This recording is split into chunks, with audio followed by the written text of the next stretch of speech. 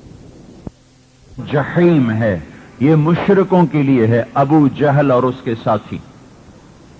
اس کے اوپر سقر ہے، یہ مجوس کے لیے ہے، آتش پرست. اس کے اوپر سعیر ہے، یہ صابئین کے لیے ہے، درختوں کی پوجا، بندر کی پوجا، گائے کی پوجا. اس کے اوپر لظا ہے، اس میں یہودی ہوں گے. اس کے اوپر حطمہ ہے، اس میں عیسائی ہوں گے. ان 5-6 درجوں میں جو چلا گیا یہ نہیں نکل سکتا، ناممکن ہے. ان کے لیے ہمیشہ کی آگ مقدر ہو گئی. اس کے اوپر جہنم ہے، جہنم. جہنم کن کے لیے ہے؟ اہل ایمان کے لیے، مسلمان. کون سے مسلمان؟ قابیل سے لے کر پہلا دوزخی دنیا کا پہلا جہنمی قابیل ہے جس نے حابیل کو قتل کیا. قابیل سے لے کر آخری اہل ایمان جوہینہ، جس کو اللہ کے نبی نے ارشاد فرمایا تھا سب سے آخر میں جو نکلے گا جہنم سے وہ میری امت کا شخص ہوگا جس کا نام جوہینہ، جس کا قبیلہ بھی جوہینہ، اس کا نام بھی جوہینہ. بلکہ آپ نے اس سے بھی اگلی بات فرمائی کہ میں اپنی آنکھوں سے اس کو دیکھ رہا ہوں، جہنم سے گھسٹتا ہوا وہ باہر آ رہا ہے. اللہ نے اگلا منظر بھی اپنے نبی کو دکھایا. تو قابیل پہلا، جوہینہ آخری. اس کے درمیان جتنے مرد عورت نافرمان آئے وہ سب جہنم. یہ حوالات ہے، اس میں اپنے اپنی سزا بھگت کے وہ نکلتے جائیں. جو آدمی جان بوجھ کے نماز چھوڑ دیتا ہے اس کے لیے جہنم میں ایک دروازہ کھل جاتا ہے. جب تک یہ توبہ نہیں کرے گا اسے اس دروازے میں سے گزرنا یقینی ہو گیا، ہو ہی نہیں سکتا کہ اس میں سے نہ گزرے. تو کبائر، ایمان کے بعد ماں باپ کی نافرمانی. ماں باپ کا نافرمان ایسا ہے جس کی شب قدر میں بھی بخشش نہیں، جس کی عید کی رات بخشش نہیں، جس کی رمضان کی راتوں میں بخشش نہیں. شراب پینے والا ایسا ہے جو شب قدر میں بھی نہیں بخشا جاتا، جو عید کی دعاؤں میں بھی نہیں بخشا جاتا. اور اپنے قریبی رشتہ داروں سے برا سلوک کرنے والا بھی ایسا ہے جو لیلۃ القدر اور عید کی جمعے کی راتوں میں بھی نہیں بخشا جاتا. اور دل میں کینہ رکھنے والا اور موقع پا کے انتقام لینے والا اور دل میں بغض چھپانے والا یہ بھی ایسا ہے جو رمضان کے مقدس راتوں میں بھی نہیں بخشا جاتا. جھوٹ بولنے والا ایسا ہے کہ آپ نے ارشاد فرمایا سب سے بڑا کبیرہ تمہیں بتاؤں، وہ جھوٹ ہے، وہ جھوٹ ہے، وہ جھوٹ ہے. اللہ کے نبی سے ایک آدمی نے پوچھا یا رسول اللہ مسلمان بزدل ہو سکتا ہے؟ آپ نے کہا ہاں. پھر اس نے کہا مسلمان بخیل ہو سکتا ہے؟ آپ نے کہا ہاں. پھر اس نے کہا مسلمان جھوٹ بول سکتا ہے؟ ہم نے کہا نہیں، جھوٹ نہیں بول سکتا. تو کبیرہ گناہوں کی میں فہرست بتا رہا تھا. میرے بھائیو، نماز کا چھوڑ دینا یہ وہ جرم ہے کہ ایک سجدے کے انکار سے شیطان ابلیس بن گیا. ایک سجدہ، ایک حکم توڑا اور ابلیس بنا. اور قرآن میں 700 دفعہ نماز کا حکم نہیں، نماز کا تذکرہ آیا ہے، نماز کا تذکرہ 700 دفعہ. جب ہم سجدے کو چھوڑتے ہیں تو ہم 700 قرآن کی آیات کو آگ لگا دیتے ہیں. کسی کی امانت کھا کے مر گیا، ساری زندگی وہ نفل تہجد پڑھتا رہا لیکن توبہ نہ کی اور اسی طرح لوگوں کے مال ہڑپ کرتا ہوا مر گیا، تو اللہ تعالیٰ قیامت کے دن اسے بلائے گا، کہے گا بھائی اس کی امانت واپس کرو. کہے گا یا اللہ وہ تو فیصلہ بعد میں تھی. کہا نہیں یہاں موجود ہے، میں نے رکھی ہوئی. کہا کہاں؟ اللہ تعالیٰ فرمائیں گے ہاویہ میں ہے، جا لے کے آ. ہاویہ دوزخ کا سب سے خوفناک حصہ جو منافقین کے لیے. تو وہ اوپر سے اترے گا، جہنم کی آگ میں جھلستا جلتا ہاویہ میں پہنچے گا. اسے اٹھائے گا، اٹھا کے چلتا جب جہنم کے کنارے پہنچے گا تو اللہ تعالیٰ پھر دھکا دے کے نیچے گرا دے گا. پھر امانت سمیت لڑکتا ہوا اور اس کی ہاویہ کی تہ میں جا گرے گا. پھر وہاں سے اٹھے گا، پھر آئے گا، اللہ پھر گرائے گا، جب تک اللہ چاہے گا اس کو یہ خوفناک عبرتناک سزا ملتی رہے گی. لوگوں کے حق کھا کے مر گیا، اب اسے کوئی چیز نہیں چھوڑا سکتی. نماز چھوڑ کے مر گیا تو کوئی نیکی اس کی قبول نہیں. علماء نے یہاں تک لکھا ہے جو بے نمازی ہے وہ شہید بھی ہو جائے تو اس کا شہید ہونا بھی قبول نہیں ہے. میرے والد صاحب کے دوست سے میجر خادم، انہوں نے چونڈا میں لڑائی لڑی تھی 65 کی. تو مجھے اب سمجھ میں آئی یہ بات، انہوں نے اس وقت کہی تھی جب لڑ کے آئے تو والد صاحب سے ملنے آئے تو کہنے لگے بعض شہداء ایسے ہوتے تھے 3 دن ان کی لاشیں پڑی رہیں، ان میں مہک نہ ختم ہوئی، ان کی مہک نہ ختم ہوئی، ان کا جسم نہیں خراب ہوا، اس میں کوئی کسی قسم کی عفونت نہیں پیدا ہوئی. اور بعض ایسے ہوتے تھے کہ چند گھنٹے بعد وہ گلنا شروع ہو جاتے، بدبو دینا شروع ہو جاتے، سڑنا شروع ہو جاتے. شہید کے جسم کو تو مٹی نہیں کھا سکتی، ہوا کیسے اس کا کچھ بگاڑ سکتی ہے. لیکن یہ وہ لوگ ہوتے تھے جو اپنی زندگیوں میں سجدوں کا انکار کیا، اللہ نے ان کا اپنے نام پہ قربان ہونا بھی پیچھے کر دی. اس کا مطلب یہ نہیں کہ ان کی شہادت رائے گاں گئی، اگر وہ اخلاص کے ساتھ ہے تو اس کو انہیں اجر ضرور ملے گا، لیکن نماز کے چھوڑنے نے ان کی شہادت کو بھی اللہ کے دربار میں اس کی قیمت گھٹا کر انہیں جہنم میں دھکا دے دیا. تو کبیرہ گناہ کرتے ہوئے جو مر گئے ان کے لیے جہنم ہے، جہنم. پھر اس میں سے اللہ تعالیٰ جب چاہے گا نکالے گا اکا دکا. پھر جب ان کی سزا ختم ہونے کا وقت آئے گا تو اللہ تعالیٰ جبریل کو بھیجے گا، جاؤ ذرا دوزخ کا حال تو دیکھو. وہ آ کر دیکھیں گے تو یہ امت اور جتنے اہل ایمان جو وہ جبریل کو دیکھیں گے ان کا خوبصورت چہرہ تو در فرشتے سے کہیں گے یہ کون ہے، یہ کون ہے؟ کہیں گے یہ وہ فرشتہ جو نبیوں کے پاس وحی لے کر جاتا تھا، جو آخری نبی کے پاس وحی لے کر جاتا تھا. تو اس امت کے گرفتار مجرم وہ آ کر جبریل کے سامنے روئیں گے کہ اللہ کے واسطے اللہ کے نبی کو ہمارا پیغام پہنچاؤ، ہمیں آگ نے برباد کر دی. تو جبریل انتہائی غمگین حالت میں واپس لوٹیں گے. اللہ تعالیٰ فرمائیں گے کیا دیکھا؟ کہیں گے یا اللہ بڑا برا حال دیکھا. وہ غم میں وہ پیغام بھول جائیں گے. تو اللہ تعالیٰ فرمائیں گے انہوں نے کچھ کہا تھا؟ کہ جی کچھ وہ کہا تھا. کہ کیا کہا تھا؟ کہا تھا ہمارے نبی کو ہمارا پیغام دے دینا. تو اللہ تعالیٰ فرمائیں گے جاؤ دو نا. تو وہ جبریل جنت میں آئیں گے، اللہ کے نبی کے سامنے عرض کریں گے آپ کی امت اس حال میں ہے. تو اس وقت آپ پھر اللہ کے دربار میں سجدہ کریں گے اور اللہ تعالیٰ سے عرض کریں گے یا اللہ میری امت، یا اللہ میری امت. تو اللہ تعالیٰ فرمائیں گے اچھا جاؤ، جس کے دل میں ایک جو کے دانے کے برابر ایمان ہے اس کو باہر نکال دو. تو آپ تشریف لائیں گے اور بھر بھر کے باہر نکالیں گے. پھر کہیں گے یا اللہ میری امت، میری امت. تو اللہ تعالیٰ فرمائیں گے اچھا جاؤ، جس کے دل میں رائی کے دانے کے برابر ایمان ہے اس کو بھی نکال لو. پھر آئیں گے اور بھر بھر کے باہر نکالیں گے، پھر بھی بہت بچ جائیں گے. پھر کہیں گے یا اللہ میری امت، میری امت. تو اللہ تعالیٰ فرمائیں گے اچھا جاؤ، جس کے دل میں رائی کے دانے کا کچھ حصہ بھی ہے تو اس کو بھی باہر نکال دو. پھر آئیں گے اور پھر نکال کے باہر ڈالیں گے، جہنم سے نکال کے جنت میں. پھر بھی بچ جائیں گے، کہیں گے یا اللہ میری امت. اللہ تعالیٰ کہیں گے بس تیری باری ختم، اب میری اپنی ذاتی باری ہے. پھر اللہ خود 3 لپ بھر کر دوزخ سے نکال کر اہل ایمان کو جنت میں ڈال دے گا. لیکن میرے بھائیو یہ جو حوالات ہے، یہ حوالات بھی ایسی خوفناک ہے کہ جہنم میں سوئی کے ناکے کے برابر اگر سوراخ کر دیا جائے تو اس میں سے جو آگ نکلے گی ساری کائنات کو جلا کے راکھ کر دے گی. تو میرے بھائیو، یہ ایک عدالت ہے جس میں ہم سب پیش ہونے والے ہیں. پھر اگر کسی کی نیکیوں کا پلڑا جھک جاتا ہے، وزنی ہو جاتا ہے، فرشتہ اس کو تول رہا ہے، وہ یوں ہو گیا تو کہا جائے گا فلاں فلاں کا بیٹا، فلاں فلاں کی بیٹی قد ثقلت موازینہ وصعد سعادۃ لا یشقی بعدها ابدا، فلاں فلاں کے بیٹے کی نیکیاں بڑھ گئیں، وہ کامیاب ہو گیا، اب کبھی ناکام نہ ہوگا. اس اعلان کے ہوتے ہی یہ گیا تو ننگا تھا، قد یہ تھا، اللہ تعالیٰ ایک دم فرمائیں گے دے دو اس کو آدم کی صورت، آدم کا قد. تو اس کا قد ایسے بڑھے گا جیسے کرین میں سے ڈنڈا نکلتا ہے، 130 فٹ پہ جا کے وہ کھڑا ہو. یوسف کا حسن تو ایک دم سارا چہرہ حسن یوسف میں بدلے گا.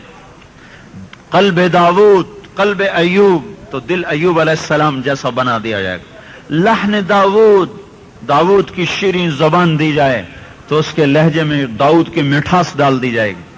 پھر عمر عیسیٰ، عیسیٰ کی عمر دے دی جائے تو عیسیٰ علیہ السلام کی 33 سالہ عمر جو 33 کروڑ سال کے بعد بھی 33 سال رہے گی. پھر اللہ تعالیٰ پھر اعلان ہوگا خلق محمد، اور محمد صلی اللہ علیہ وسلم کے اخلاق دیے جائیں. یہ ایک دم اللہ عطا فرمائے گا. آدم علیہ السلام کا قد، یوسف علیہ السلام کا حسن، داؤد علیہ السلام کی زبان، ایوب علیہ السلام کا دل، عیسیٰ علیہ السلام کی عمر، ہمارے نبی پاک صلی اللہ علیہ وسلم کے مبارک اخلاق. پھر اس کے ساتھ 5 تبدیلیاں اور چمکتے ہوئے. جردن، جسم کے بال غائب ہو جائیں گے، سارے بال ختم ہو جائیں گے، صرف سر کے بال باقی رہیں گے. بھموں پلکوں کے. مردن، چہرے سے داڑھی غائب ہو جائے گی، داڑھی غائب ہو جائے گی. پتہ نہیں جو منڈاتے ہیں ان کو نہ رکھنی پڑ جائے، ہماری تو غائب ہو جائے گی. مردن، داڑھی غائب ہو جائے گی. جعادن، سر کے بال گھنگریالے ہو جائیں گے. مکحلین، آنکھوں میں سرمے لگ جائیں گے. پھر اللہ تعالیٰ کہے گا پہناؤ اسے عزت کا جوڑا، تو 100 جوڑے پہنائے جائیں گے. 100 جوڑے اٹھائے گا کیسے؟ تو جنت کا کپڑا نور سے بنا ہے، نور سے، دھاگے سے نہیں. اس کا دھاگا نور سے نکالا گیا ہے. تو نور بے وزن ہوتا ہے، کپاس کا وزن، پولیسٹر کا وزن، لیکن نور کا وزن کوئی نہیں. تو نور سے دھاگا بنایا جائے گا، اس سے لباس تیار ہوگا. 100 جوڑے. پھر کہیں گے اس کو عزت کا تاج پہناؤ، تو اس کے سر پہ تاج رکھا جائے گا. جس کا سب سے چھوٹا موتی دنیا میں رکھا جائے تو سارا کائنات، ساری کائنات اس سے روشن ہو جائے گی. دنیا کا سب سے بڑا ہیرا کوہ نور ہے. میں 1983 میں جماعت میں گیا تھا انگلستان.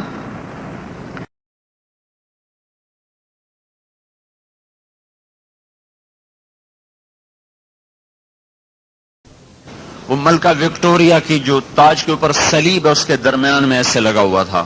تو کوئی 2.5 مربع فٹ کا خانہ تھا جس میں وہ تاج رکھا ہوا تھا. تو اس میں اس کی شعائیں ایسے پھوٹ رہی تھیں. میں نے کہا یہ تو دنیا کا سب سے بڑا ہیرا ہے، یہ 3-4 فٹ کے اندر روشنی دے رہا ہے. جنتی کے تاج کا سب سے چھوٹا موتی کائنات کو روشن کر دینے کی طاقت رکھتا ہے. اب ایسا ہوا. پھر اللہ تعالیٰ فرمائیں گے جا اب سب کو خوشخبری دے کہ میں پاس ہو گیا. تو یہ آئے گا ینقلب الی اہلہ مسرورا، یہ چھلانگیں لگاتا ہوا آئے گا. وہ کہے گا ہوم. یہ نعرے کو قرآن نے الفاظ دے دیے، جیسے میں کہتا ہو، تو اس کو اللہ نے قرآن میں لفظ دے دیا. وہ کہے گا ہوم ہوم. وہ کہیں گے کیا بات ہے؟ کہے گا اقرؤ کتابیہ.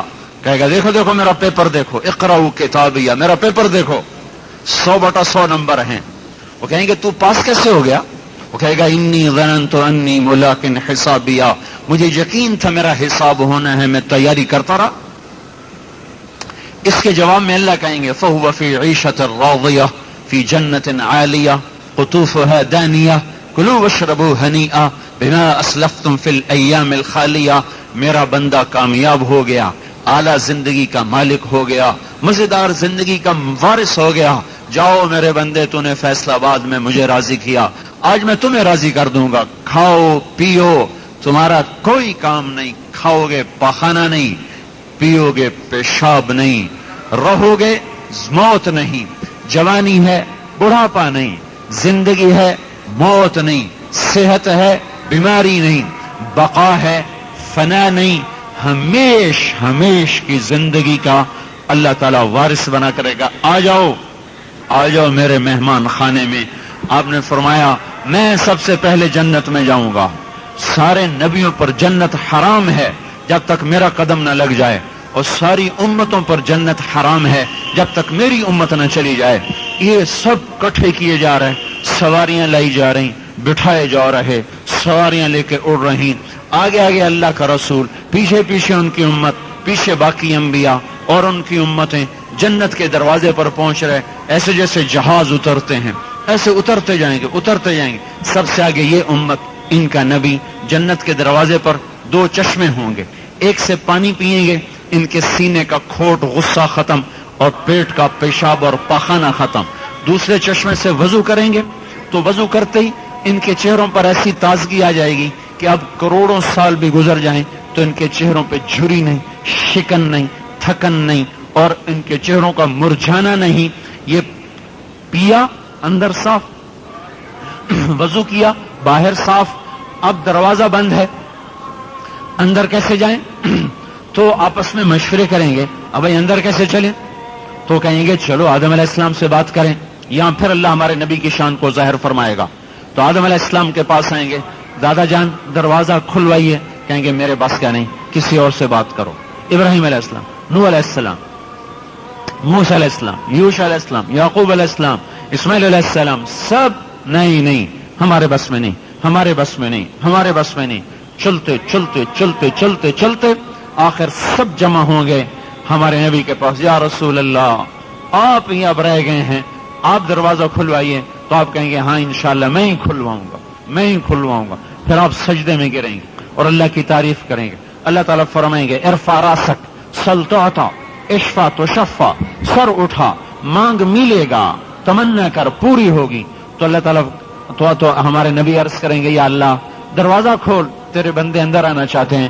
تو اللہ تعالیٰ فرمائیں گے تو افتتاح کر، تیرے ذریعے سے بسم اللہ، تیرے بغیر نہیں کھل سکتا۔ تو آپ اٹھیں گے تو ایک سواری جنت سے اڑتی ہوئی آئے گی اور آ کر آپ کے سامنے ایسے، وہ جیسے جہاز اترتا ایسے اترے گی، آپ اس پر ایسے تشریف فرما ہوں گے، وہ سواری کھڑی ہوگی، اس کی رسی اس طرح نیچے گرے گی، نیچے۔ تب ہر ایمان والے کی تمنا ہوگی کہ یہ رسی میرے ہاتھ میں ہو اور میں اللہ کے نبی کے ساتھ ساتھ چلوں۔ تو اس وقت اعلان کیا جائے گا کہ بلال حبشی کو یہ رسی پکڑائی جائے۔ تو بلال رضی اللہ تعالی عنہ